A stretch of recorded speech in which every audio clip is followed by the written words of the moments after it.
Hello everyone, I'm Sylvia from Fairlighttarot. Welcome to my channel.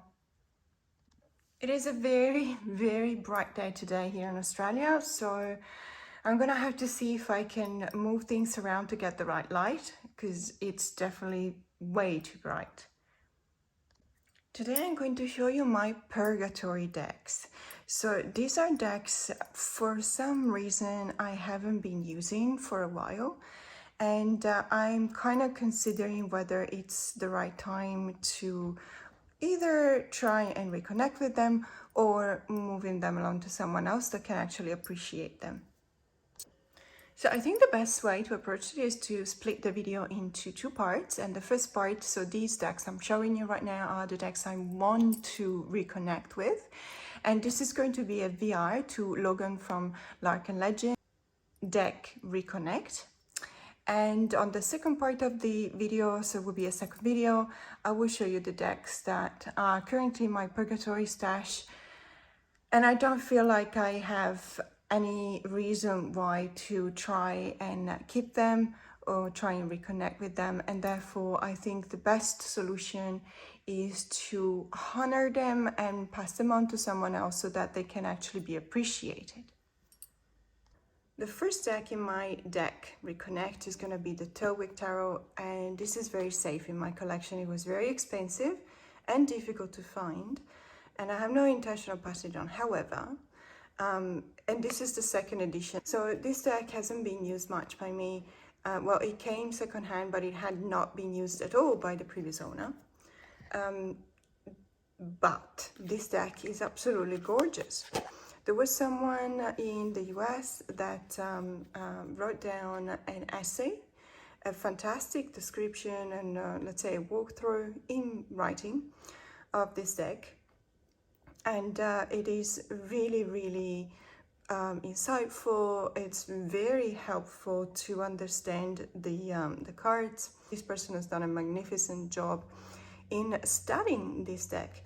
Now, the reason why I wasn't using it is because, as you can see, the second edition, although in camera it looks a lot better, is actually not as clear.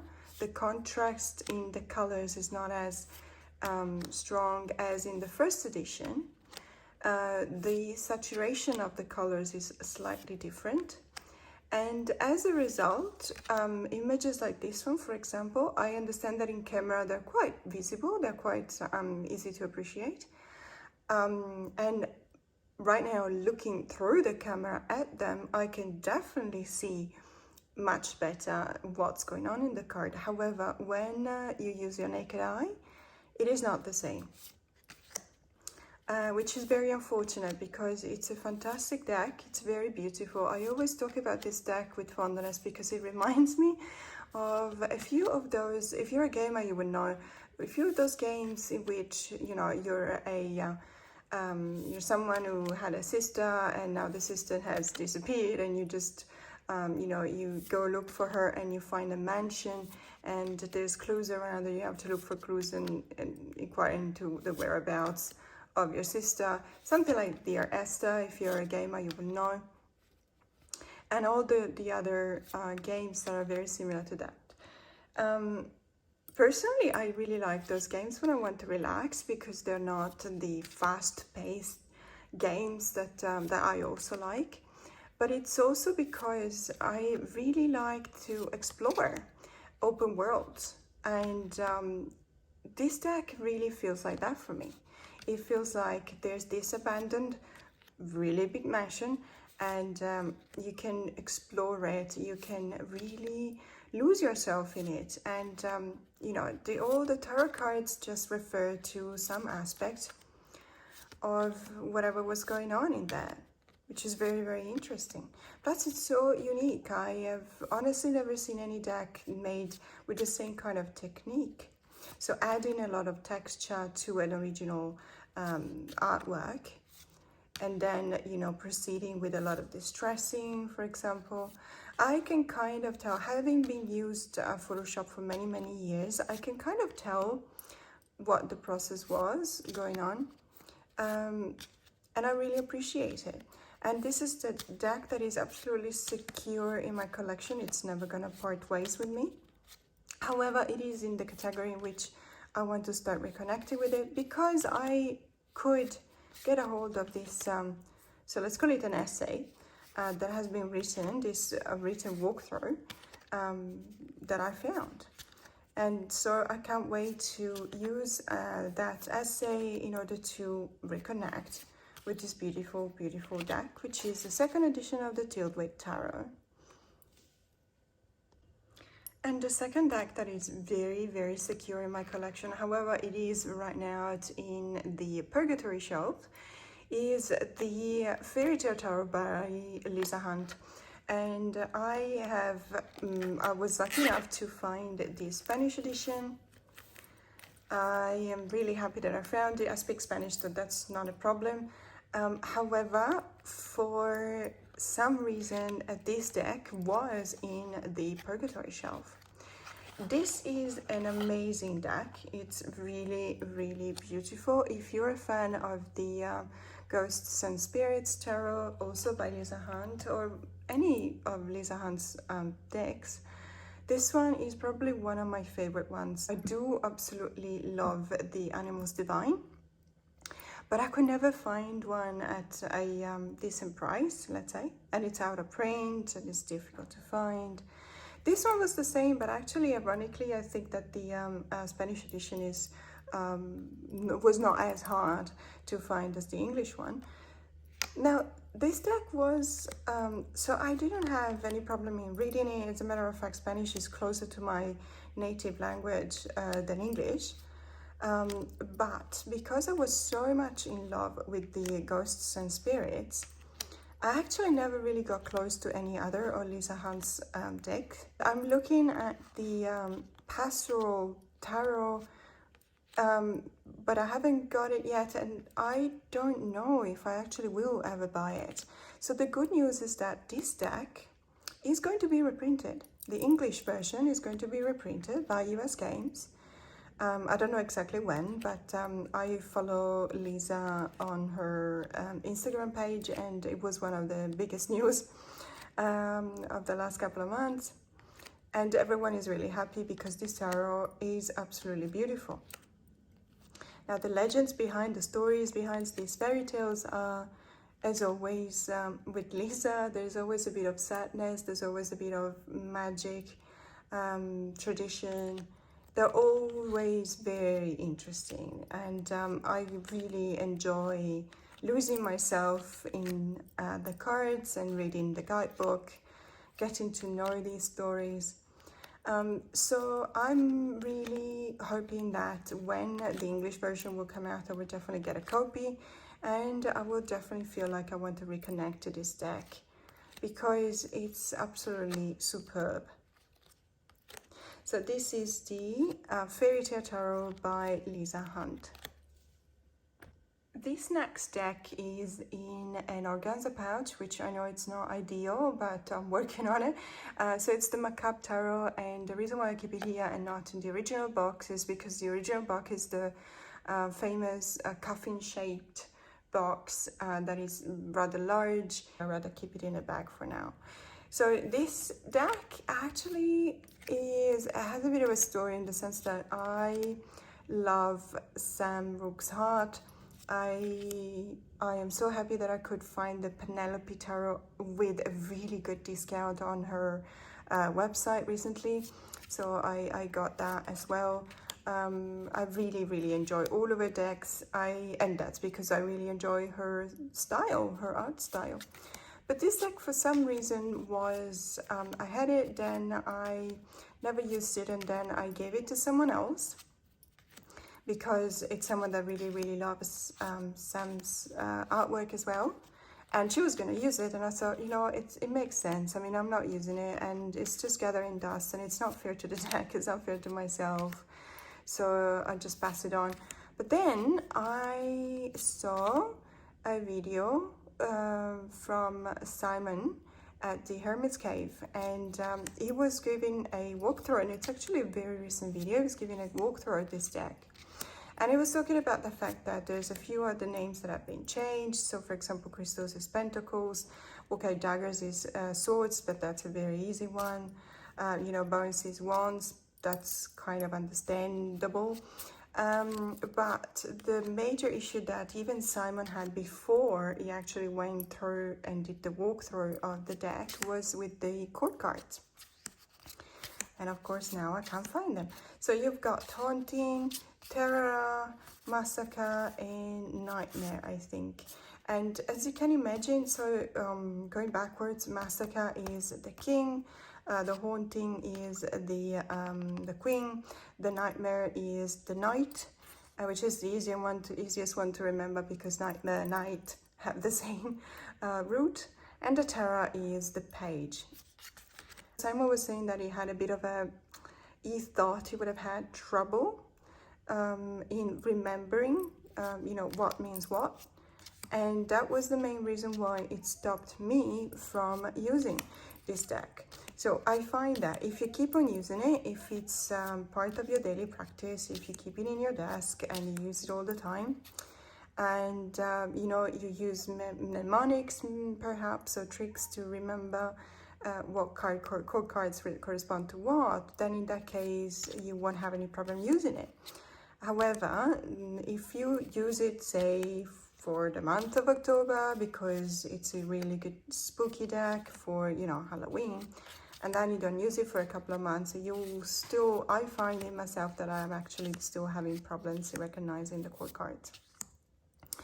So I think that in this case, you know, what I'm going to do, because I really enjoy the artwork, and I also really enjoy pairing this deck with other oracle decks that I've got, like for example the Wandering Soul, but also I found the Or et Ombre oracle pairs really well with this one too.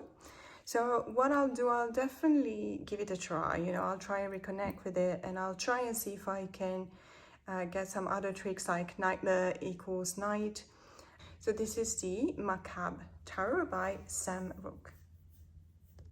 And the next deck I want to show you today is the Autonomic Tarot, and this deck is by Sophie Hollington and David Keenan. David Keenan is a writer and Sophie is an illustrator.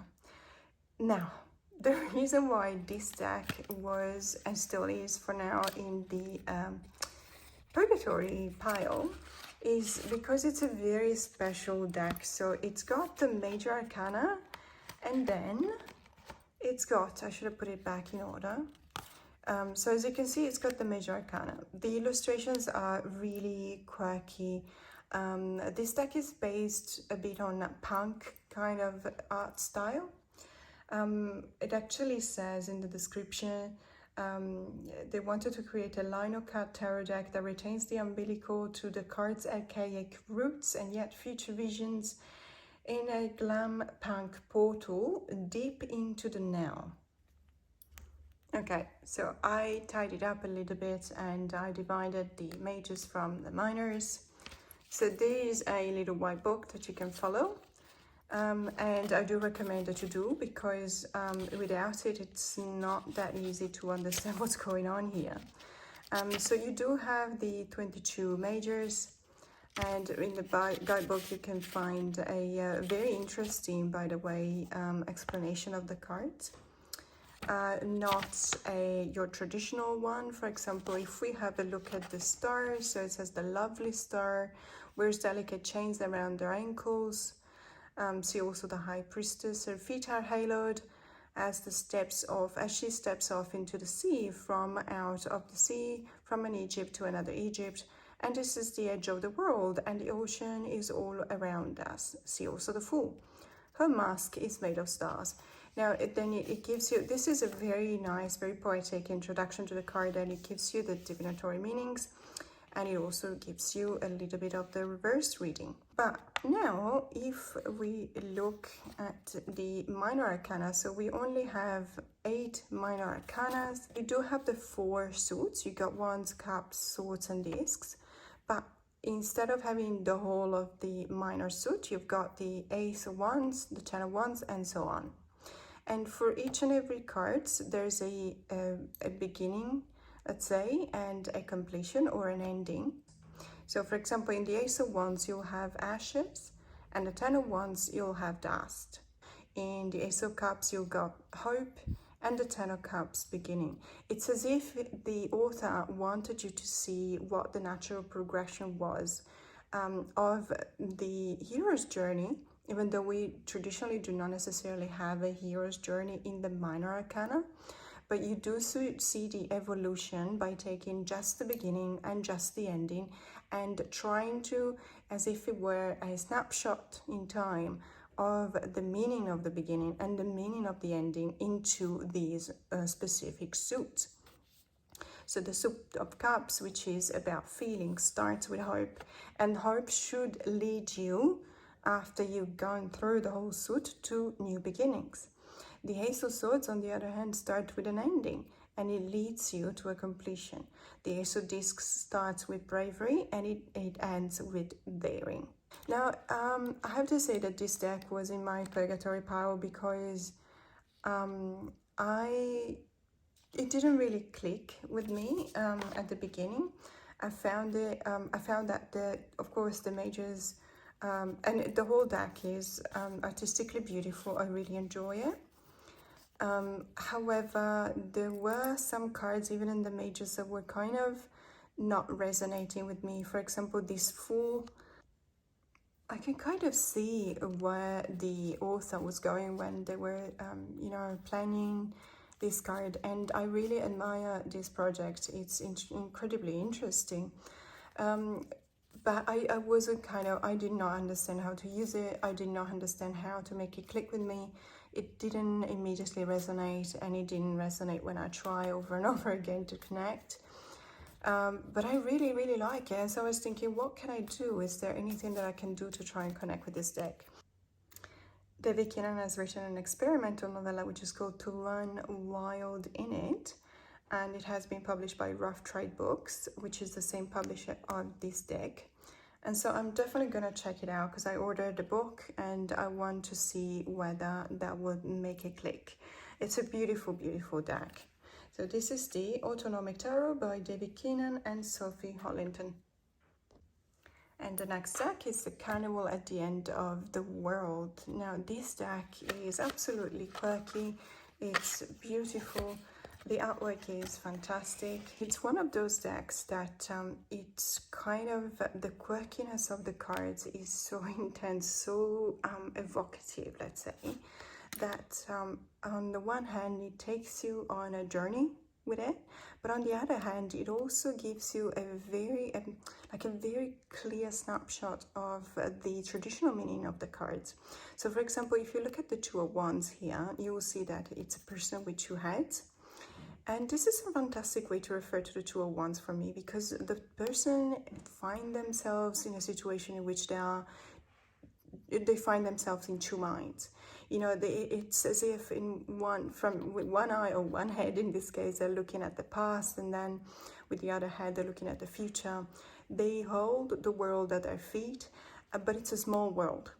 It's a world that has been explored already. It's a world that has exhausted every kind of surprise that may have been in store for this person. And this person right now understands that everything that is at their feet is not enough. And so they want to start looking for something new. I really appreciate that. And every time I look at these cards, I completely understand what the author was thinking.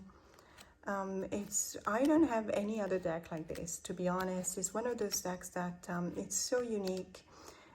It's not everyone's cup of tea. I completely understand that. I mean, I've heard a lot of people that I know telling me that for one reason or another, for example, they don't really like the fact that the colors are not uniform.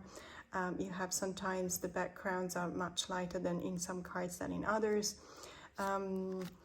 The shape, well, as you can see, mine has been trimmed because it was even larger, and I actually did have problems using it, so I had to trim it down. But I look at this Magician card. It's absolutely beautiful.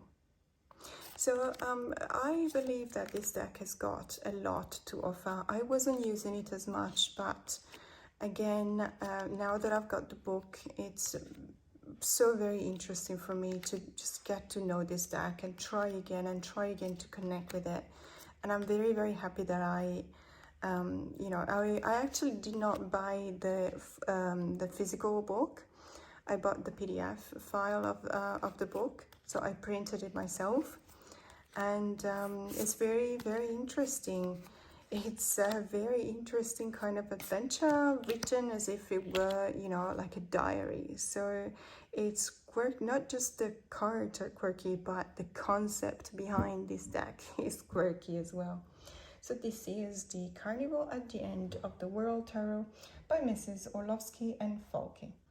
And this next deck is the Art of Love Tarot by Tony Carmine Salerno and Denise Jarvie. I believe that this is an older edition. I believe that now it's called the Tarot of Light. This is a deck that I used so many times. Let me see if I can zoom in. And I used to use it all the time for relationship reading when I was doing readings, relationship readings for my clients. And I actually recommend it for relationship readings. This is a deck that has really helpful keywords at the bottom of the cards. The artwork is amazing. If you know Anthony Carmine Salerno, you will recognize quite instantly all of his style. He has a very, very recognizable style. But there were a few reasons why I stopped using this deck for my clients' readings, and the main reason was that once I got a client that said, so she was asking for several readings in time, and they were all centered on relationships. So I used this deck more than once, and at a certain point she said to me, look, I really don't like this deck. If you can please use a different deck. And I was like, absolutely. That is not a problem at all. So we started using the Maralun tarot for her readings from that moment on. And then I noticed that there were other customers as well, especially repeat clients, and they were literally asking for different decks to use. And I never really understood whether it was because, of course, they come every, I don't know, every couple of weeks, for example, for a short reading, and they just want to use a different deck. That's probably an option. Or because this deck somehow, after the first couple of times, probably stops resonating with some people. And for that reason, whenever I have someone new that wants a relationship reading, I don't even reach out for this deck anymore, because I find that the Maralun is so gentle, so kind, and it works really well for the same purpose. But I do want to reconnect with this deck. It's a deck that has been very faithful to me. It's been a deck that has really helped me a lot in connecting with my clients. And I think that it's one of those decks that the artwork is not necessarily showing you the traditional RWS system, but in any case it can really be appreciated what the intention was behind the cards. And I do really like the fact that there's these keywords at the bottom. I'm not gonna give it up yet. I will definitely try and find a way to reconnect with this deck, which is the Tarot of Light, which is the current name, by Tony Carmine Salerno and Denise Jarvie. And the next deck is the Kitikana Tarot. Now, this tarot has been featured in my Good Mood decks, and for a reason, because it's a very, very good mood deck. Look at the backs. It is quirky, it's funny, the colors are really bright and saturated. The characters are very quirky. Look at these faces on the skirt of the Justice card, for example. So this deck, I really like to look at it, and as you can see, it's back in order, not necessarily because I don't use it, although let's say in this case it is before because I don't use it, but any other deck that it's in my collection and it's back in order, it's not necessarily because I don't use it, but because I really like to put them back in order, as well as another activity that I find that it's helping me to bond with my decks. But in this case, I really like, as I said, really like to look at it. I like to look at the figures. I like to look at the elements. I like to, for example, work a little bit with the elements, understanding what they mean. For example, I really like that there's a sun-looking comet in here, but it looks like it's coming from the water because it's got some droplets here, but it's definitely looking up, going up. So I really like to, you know, get into the deck and understand it, understand the intention of the author behind the choice of the symbols of the cards and the artwork itself. But at the same time, it's a deck that it doesn't really resonate with me when I use it. And I want to change that. I want to try and see if I can find a way to use it, because I believe that this deck has got a lot to give. I believe that this deck, it's perhaps in the Purgatory shelf because I did not find a specific way to use it yet.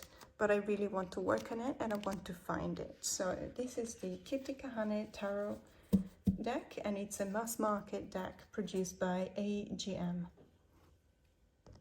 And the last tarot deck I want to reconnect with, although there's a couple of more decks, but there are oracle decks, is the FairyTale Tarot by Hannah Elizabeth Fofana.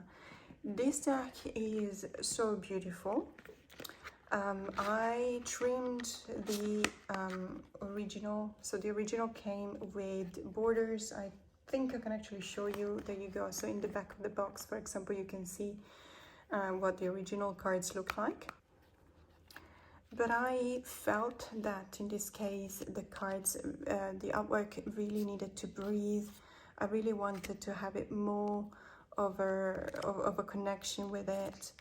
And I really loved the idea of seeing all these colors just come out of the card itself.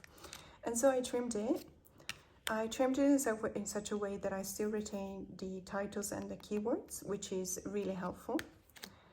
And it looks like it's a very quirky kind of collage. For example, here you can tell this is definitely a collage kind of work that has been done, but it's a bit of a mix of, so it's a digital collage, but it's a bit of a mix of adding, layering with texture, for example. And I really enjoy that. I really like it. But the reason why this deck was in the Purgatory shelf is because I did the trimming when I wasn't very skilled, let's say. And as you can see, many of the cards, especially the ones with the dark background, are not cut properly. And this happens quite a lot. And this is just driving me insane every time. See, almost all of the cards that have a black or dark background are not cut properly. Now this deck though, so it was cut in such a way that it's actually quite you know, easy to shuffle. I even edged it. I really like the edging that I've done. So it wasn't necessarily a mistake in the trimming because I used guides and I have a professional trimmer. So as you can see, it's actually, it doesn't have any cards that come out, let's say, of the frame. However, and this is perfectly normal, many cards were not centered correctly. And this is a printing problem, but let me tell you, it's very visible in some decks, to the point that sometimes, for example, I had to send them back. I think one that had a lot of these production problems was the Curious Creatures Tarot by Chrisanne. And my copy came and it was okay, so I didn't send it back, but I've heard a lot of people literally just sending it back to Hay House and saying, look, I can't really use it because it's really off center, and it's kind of bothering me. And I completely understand it, because this is really bothering me. See, the fact that there's this white sliver really is bothering me. And so what I'm planning to do is to buy another copy and I will not trim that one, but I will actually re-edge it the same way because I believe that it's a really nice kind of edging, and I really enjoy it. So I will just buy a new copy, and I think I won't have any problem. It's a bit pippish and a bit toothy, if we can use that term, but I really like this deck. And I remember, you know, using it before the slivers, the white slivers, bother me too much. I remember using it and being very happy with it. So there's absolutely no reason why when I get second copy and I don't trim it, that I won't be finally connecting with this deck. So this is the Field Tarot by Hannah Elizabeth Fofana.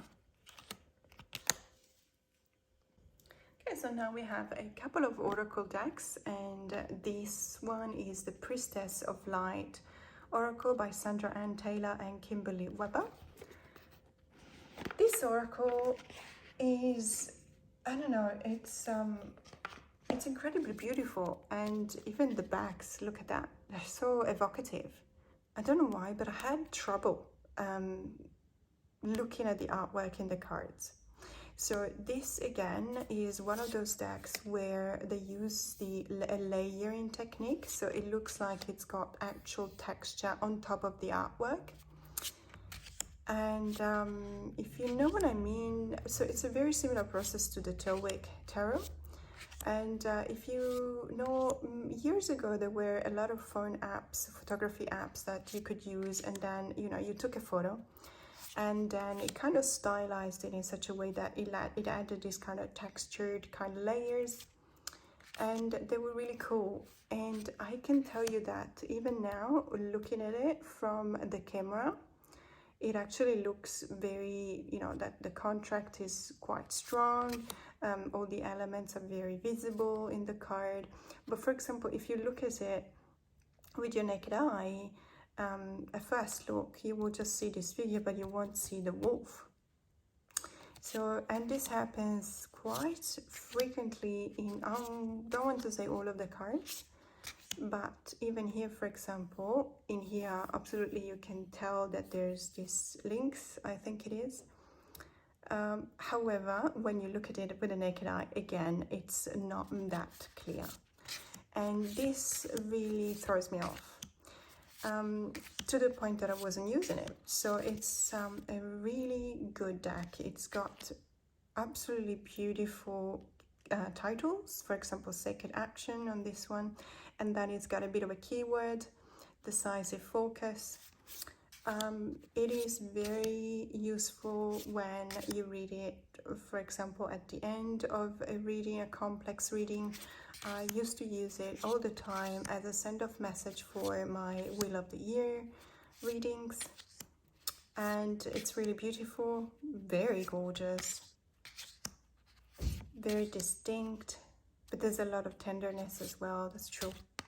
So there's no reason why I wouldn't like this deck and I wouldn't use it, except for the fact that many cards, and I'm sorry to say, it's probably the majority of the cards have that strong texture and layering of this texture in such a way that it's actually kind of, you know, it throws me off. And it might just be me, absolutely. You might say, no, I actually work with this deck and I can definitely see everything, every element on the card. Absolutely, but I cannot.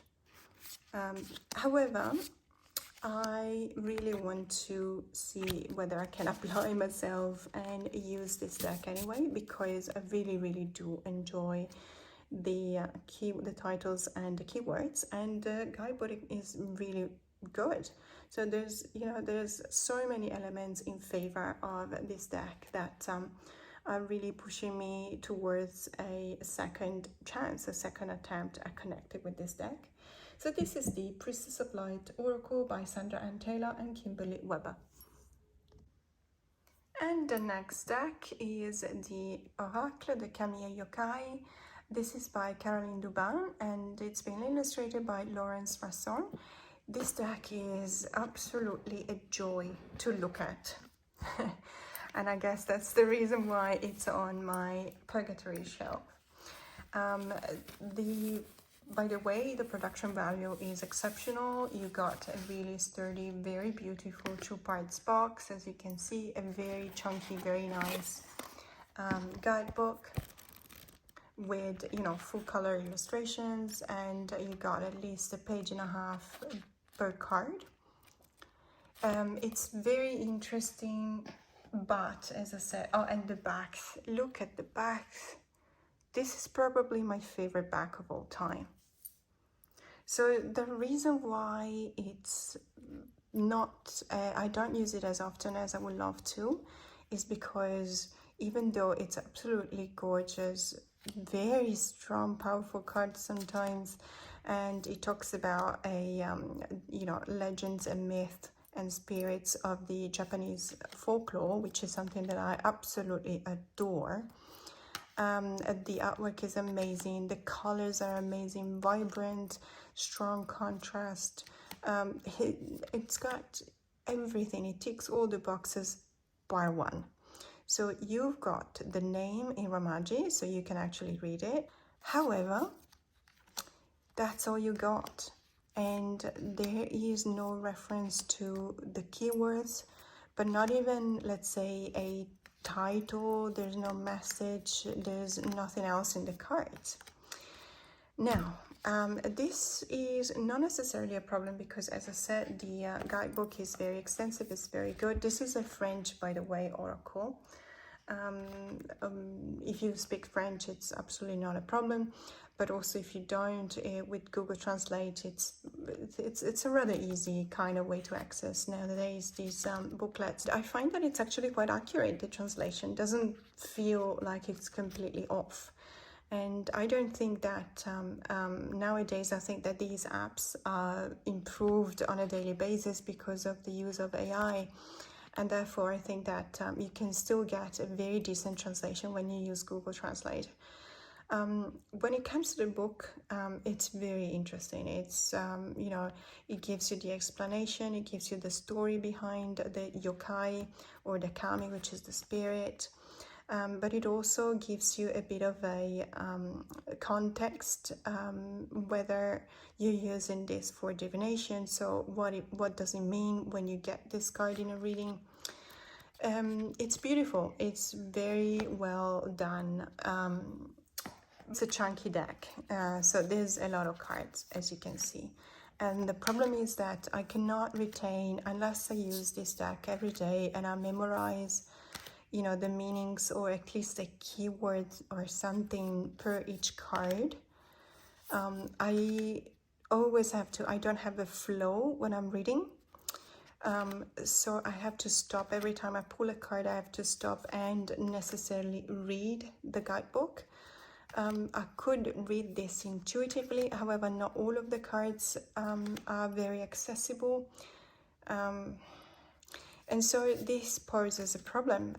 For example, this card is not very accessible to an intuitive reading. You can always find something to talk about, but it does have a fantastic guidebook. So on the one hand, I feel called to use the guidebook, but on the other hand, whenever I do use the guidebook, I feel like my connection with this deck is temporarily lost.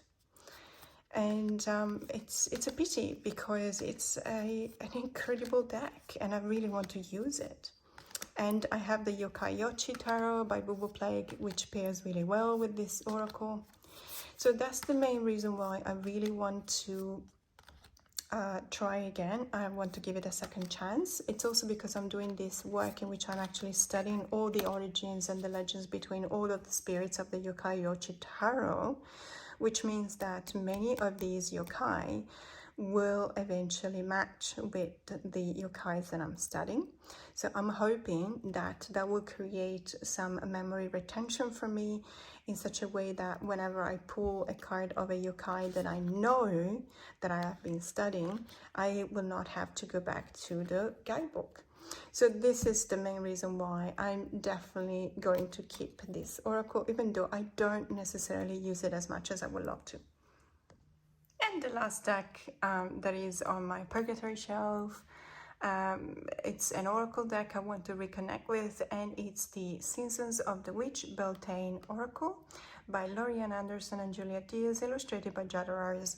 The reason why this deck is unfortunately together with Samhain and Yule in my Purgatory shelf is because I live in Australia, and it's kind of it throws you off. We have all our seasons are upside down, as I've said many times in my channel, which means, for example, that Halloween does not correspond to Samhain for us, and Halloween, which is the 31st of October, for us, it's not a dark day, it's actually a really bright day, unless the weather is not good, but generally speaking, it's springtime for us, and so on and so forth. So you will have everything on the wheel of the year will be at the opposite end. So our coldest and darkest months are actually July and August, which are the brightest and warmest months in the northern hemisphere. And unfortunately, this gives me a bit of, let's say, issues in the sense that whenever I use these decks, I never know whether I should be using them following the northern hemisphere wheel of the year or following the southern hemisphere wheel of the year. So whenever it's for my private practice, I obviously follow what I feel like it's resonating with me more. But on the other hand, there's also I have a good presence, I'd say. I enjoy very much being present in social media, and 90% of my contacts are from the northern hemisphere, both in Instagram and in YouTube. And this is kind of a bit of a problem because obviously everyone will be using Samhain, and I look out, you know, for Halloween or around Halloween in October, and I'll be looking outside of the window and it will be like 30 degrees and sunny. So it's not conducive, you know, of a good use or a good introspection, because for me, Samhain is the time of turning inward, for example, and it needs to be used whenever nature around us is recommending to us, it's indicating to us to turn inward. But I don't feel like doing that whenever I actually feel like going outside and going to have a stroll down the beach. So it's kind of it's a bit of a difficult one in this case, and that's the reason why I put it here. So it's not part of my 10 decks that I want to reconnect with. It is definitely a deck that it's in my Purgatory shelf. It's a new copy because I used to have a copy, but because of the reason that I was telling you before, I wasn't using it, and therefore I just rehomed it. But then I see it and it's so beautiful, and there's no reason why I can't use it as a normal oracle that doesn't necessarily have to be used in a very specific time of the year. So this is what I want to do from now on. I would definitely use it whenever I feel called to use it, whether it's the right time of the year to using it or not. So this is the Season of the Witch's Beltane Oracle by Lorian Anderson and Juliet Diaz. And thank you so much for being with me until the end of the video. If you like this video, please consider subscribing to my channel. More to come. Have a great day.